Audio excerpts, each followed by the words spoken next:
سلام خدمت دوستان عزیز. یکی از دلایلی که مودم ما رو دو چراغ میمونه مشکل ایجاد شدن برای این IC ADSL هستش. خب تو این مورد ما رفتیم سراغ رگولاتور 3 ولتمون که دیدیم مشکلی نداره.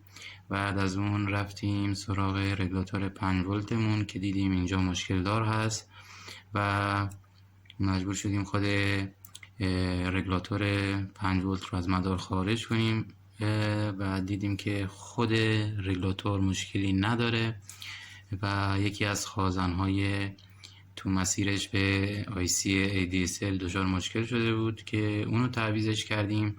بعد از تعویض خازن دیدیم که IC ADSL زیاد داغ میکنه و با تعویض همین IC ADSL مشکل برطرف شد.